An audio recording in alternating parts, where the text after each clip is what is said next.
La función cuadrática se puede presentar de tres formas.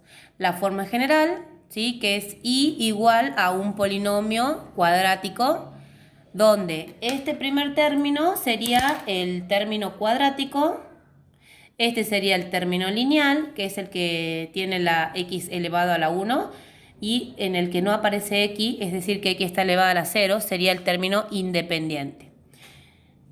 Otra forma en la cual se nos puede presentar una función cuadrática es esta que se conoce como la forma canónica, ¿sí?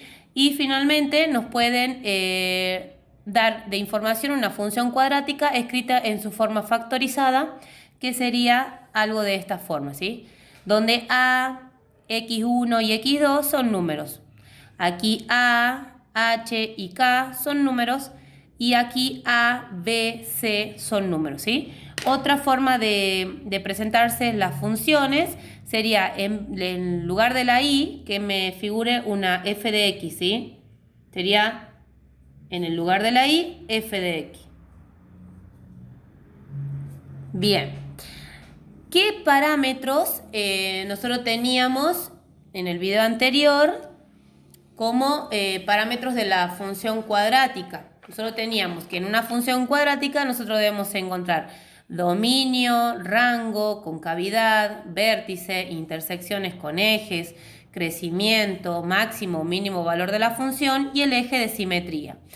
Depende la forma en la que se nos presente inicialmente la función cuadrática, hay parámetros que podemos sacar rápidamente. Por ejemplo, si nos presenta de la forma general, rápidamente puedo identificar quién es la intersección con el eje de las y. Recuerden que la intersección con el eje de las y habíamos remarcado que en ese lugar o en ese punto la x vale a 0. Y si yo reemplazo acá a la x por 0, todo este término daría 0. Si reemplazo acá la x por 0, todo este término daría 0. 0 más c me da que y es igual a c. Entonces, la intersección con el eje de la y lo puedo sacar rápidamente y es donde la y vale c. El punto sería en ese caso el punto en x 0 y en y sería c. Entonces, si a mí me dan una función cuadrática en la forma general, lo que rápidamente puedo detectar es la intersección con el eje de las y.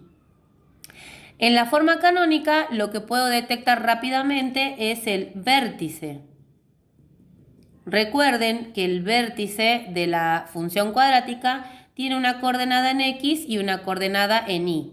La coordenada en x la llamé en el video anterior h y la coordenada de y la llamé k. No es otra cosa que este valor que acompaña aquí a la x, siempre y cuando acá haya un 1, ¿sí? Entonces, este valor que acompaña a la x, le tengo que cambiar el signo y ese sería la primera componente del vértice. Y este valor que queda fuera es la componente de y en el vértice de la gráfica de la función cuadrática. Entonces, si a mí me dan la forma canónica, lo que puedo identificar rápidamente es el vértice de la parábola. Si la función cuadrática nos dan de información en la forma factorizada, lo que puedo encontrar rápidamente son los ceros de la función, ¿sí? Lo que es igual que decir la intersección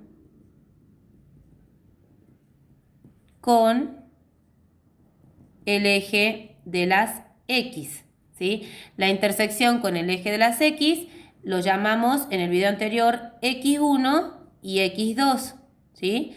Esto en matemática significa y. Entonces, ¿cómo encuentro los ceros de la función? Este valor que acompaña aquí a la x y este valor los cambio de signo, ¿sí? Y esos serían los ceros de la función, siempre que acá, lógicamente, haya un 1 y un 1, ¿sí? Algo importante que vamos a aclarar, no es que son tres funciones distintas. Nosotros nos pueden dar una misma función, por ejemplo, la función y igual a 3 por x menos 1 cuadrado más 5. Esta función se encuentra expresada en la forma canónica, ¿sí? Tiene esta forma. Este valor que está acá es h, este valor es lo que acá figura como k, este valor que está acá adelante es lo que acá figura como a, ¿sí? Entonces, esta función está expresada en la forma canónica. Esta misma función la puedo expresar en la forma general o la puedo expresar en la forma factorizada. De igual forma, si a mí me dan una función escrita en una forma factorizada, por ejemplo, y igual a menos x menos 1 por x más 3. Entonces, esto no es otra cosa, este numerito que está acá adelante, que es un menos 1, es lo que aquí llamé a.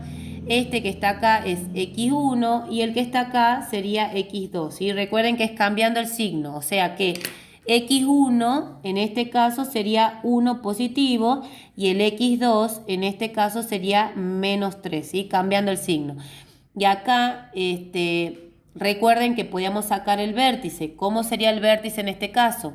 Dijimos, este de acá adentro le tengo que cambiar el signo, es decir que acá va a ser el 1 positivo y el que está afuera sale con el signo que está. Por lo tanto acá la segunda componente sería 5 positivo, es decir con el signo que está. Esta misma función que está escrita en una forma factorizada, yo la puedo escribir de la forma canónica o de la forma general, ¿sí?